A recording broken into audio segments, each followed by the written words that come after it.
Magandang araw po mga kababayan.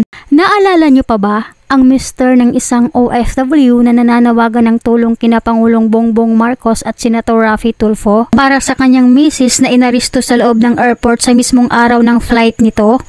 Ito pala ang dahilan ng kanyang pagkakaaristo na dapat ninyo mapakinggan, kabayan, para magkaroon po kayo ng kaalaman patungkol dito sa kontrobersyal na issue na kinakaharap ngayon ng ilan nating mga kababayan OFWs. Para din nyo sapitin ang sinapit nitong ating mga kababayan na ngayon nagdurusa sa loob ng kulungan dahil sa pagpapagamit ng kanilang identity kapalit lang ng 1,000. Pagbabayaran nyo ho talaga ang pagpapagamit nyo ng identity po ninyo. Kahit pa mag-iyak-iyak kayo sa pamilya ninyo, wala ho silang magagawa ho dyan.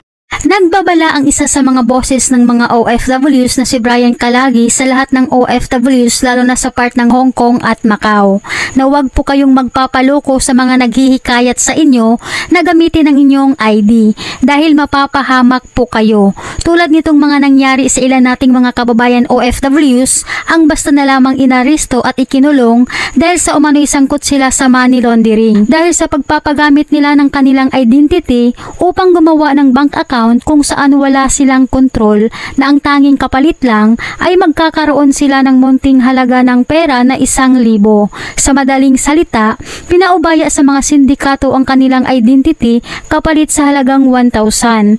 Kaya nasabi ni Brian Calagi, ang isa sa mga boses ng mga OFWs sa Hong Kong, na huwag po kayong magpapaloko at magpapaniwala at lalong-lalo na huwag kayong pumayag na gamitin ang inyong ID. Kahit na kaibigan mo pa yung nag-udyok sa'yo dahil ang ibang Pinoy ay walang pakialam kahit alam naman nilang delikado ito. Alam na nila na may mapapahamak pero patuloy pa rin silang nagre-recruit. Ito dapat yung mga dapat makulong eh. At kung hindi dahil sa mga nagre-recruit na to, wala naman mapapahamak eh. Ang mga Chinese naman, hindi naman basta-basta makakapag-recruit ng Pilipino yan eh. Di ba? Kung hindi, Pilipino din lang ang magre-recruit para maengganyo sila doon sa sinasabi nilang 1,000 pesos na ibibigay o magkano man yan. Di ba? Kaya dapat talaga alamin muna natin mga kababayan kung ano yung pinasok natin. Huwag kaagad tayong kumagat sa konting halaga dahil kaya naman natin kitain ang pera habang nabubuhay pa tayo. Ito kasing iba nating mga kababayan, walang pakialam yan lalo na pagdating sa pera. Kahit kapwa mo pa yan Pinoy.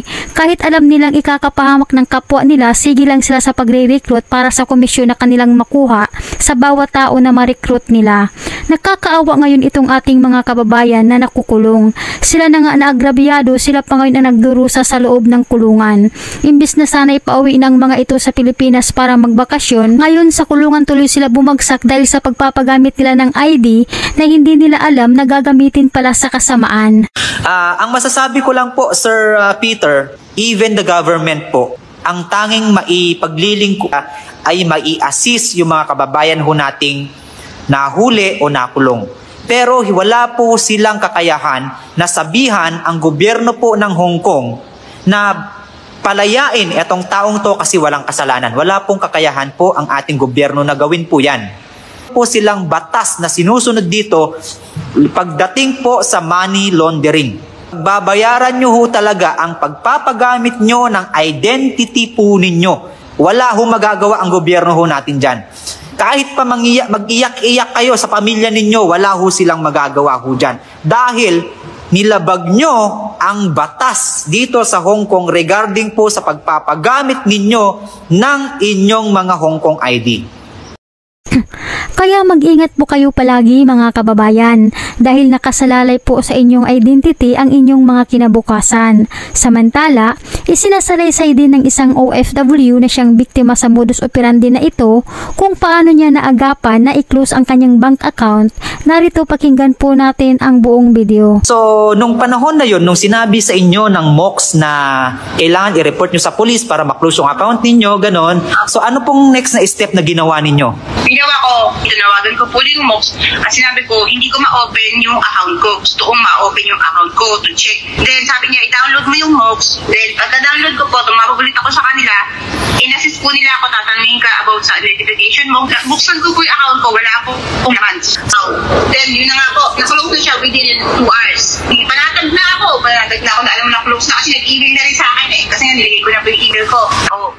Kaya sa mga kababayan ko OFWs, huwag na po kayong sumugal sa kahit anumang pyramid scheme na nag-uudyok sa inyo na gamitin ang anumang identity ninyo, lalo na sa pagbubukas ng bank account na ang kapalit ay konting halaga lamang na pera, sapagkat malaki ang ikasisira nito sa inyong buhay.